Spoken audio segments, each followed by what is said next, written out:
Let's be real for a second, we have all been there. You put on your best outfit, you're feeling yourself, your hair is cooperating for once, and you walk into a room thinking, I look good. And then, someone else walks in. Someone who glows. Someone who seems to have been sculpted by the gods themselves. Suddenly, your confidence deflates like a day-old balloon, and you just want to melt into the floorboards. It's a universal human experience, right? But would you believe me if I told you that Adam Sandler, yes, the Sandman himself, the comedy legend, the box office titan, felt exactly this way? And who was the culprit responsible for shattering our favorite funny man's ego? None other than the king of cool himself, George Clooney. In a rare, deeply vulnerable, and honestly heartbreaking admission, Sandler recently pulled back the curtain on his rise to fame, revealing that his journey in sunny California wasn't always all laughs. In fact, there was a specific moment in 1995 that hit him so hard, he describes it as feeling completely invisible. Grab your coffee or popcorn, because we are diving deep into this story of friendship, insecurity, and the ultimate Hollywood bromance that survived rock bottom. The night the ego died, 1995. Let's set the scene. It's 1995. If you were around then, you know the vibes. Adam Sandler was fresh off Saturday Night Live and riding the massive wave of success from Billy Madison. He was the guy everyone was quoting. He was the it boy of comedy. In his head, he was becoming a genuine movie star. Enter George Clooney. At this exact moment in time, Clooney wasn't just an actor, he was a cultural phenomenon. He was Dr. Doug Ross on NBC's medical juggernaut ER. He was the heartthrob of the decade. According to a candid new interview with the New York Times, Sandler recounted the fateful night he decided to go to a New York Knicks game with Clooney. Sandler, feeling high on his recent box office success, probably thought they would be walking in as a power duo. Two stars, two kings of New York. Boy, was he wrong. I thought I was becoming a star, Sandler recalled with that self-deprecating honesty we love him for. And I was like, oh, not a soul's looking at me. The Clooney effect. Can you imagine the gut punch? Sandler described the experience as hitting him like a ton of bricks. He noted that every single woman in the arena had her eyes glued to Clooney. But it wasn't just the ladies. Sandler admitted that he looked around and felt that every man in the building was thinking the exact same thing. Man, I wish I was that guy. I remember feeling as invisible as I'd ever felt, Sandler confessed. It's such a raw thing to admit. Usually, celebrities try to play it cool. They pretend they don't notice the fame or the attention. But Sandler's willingness to say, hey, I stood next to this guy and felt like I disappeared, is why we love him. It's relatable. It humanizes him.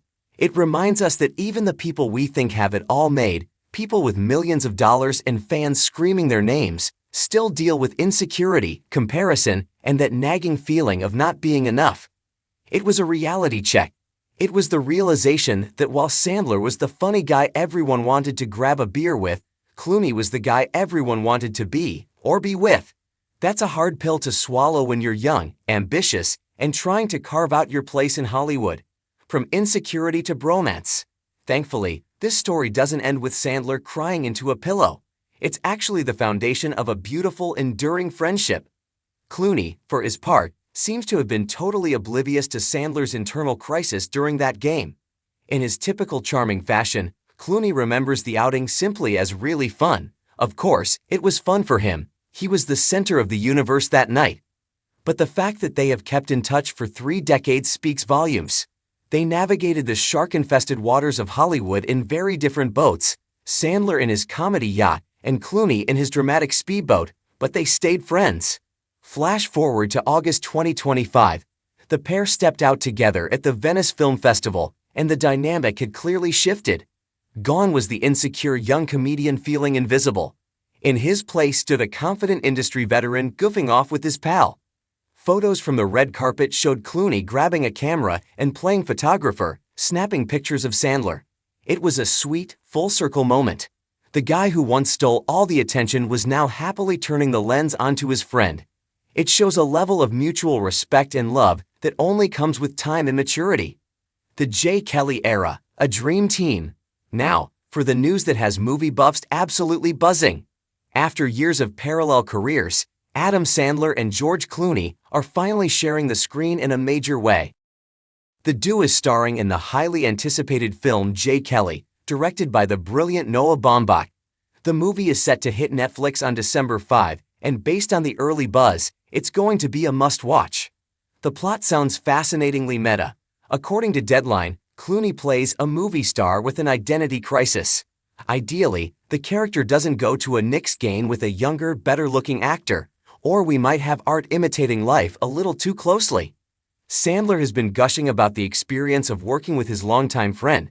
Speaking to Terry Seymour at the film's Los Angeles premiere earlier this month, Sandler couldn't stop singing Clooney's praises. "He's very funny. I love him," Sandler said, his voice dripping with genuine affection. "He's a very giving human being. He takes care of a lot of people, and we got to do some intimate scenes and get to know each other really well." Sandler went on to explain that Clooney was always looking out for him on set, constantly checking in to make sure Adam was comfortable and having a good time. Why we can't wait to watch. There is something incredibly heartwarming about this collaboration. It's two legends, both 59, or close to it, looking back on a friendship that started when they were young, hungry, and arguably a little insecure, and coming together now as masters of their craft. Sandler's journey from feeling invisible next to Clooney to starring alongside him as an equal is the kind of character arc we love to see. It teaches us that comparison is the thief of joy, but time is the healer of all wounds. So mark your calendars for December 5. Clear your schedule, grab your favorite snacks, and fire up Netflix. We aren't just watching J. Kelly for the plot, though a Noah Baumbach script is always a treat. We are watching it to see two best friends who survived the highs and lows of Hollywood, finally getting to play together in the sandbox. Adam, we're glad you didn't let that night at the Knicks game keep you down. You might have felt invisible then, but the world sees you now, loud and clear. Will you be watching Adam Sandler and George Clooney in J. Kelly this December? Let us know your favorite Adam Sandler moment in the comments below.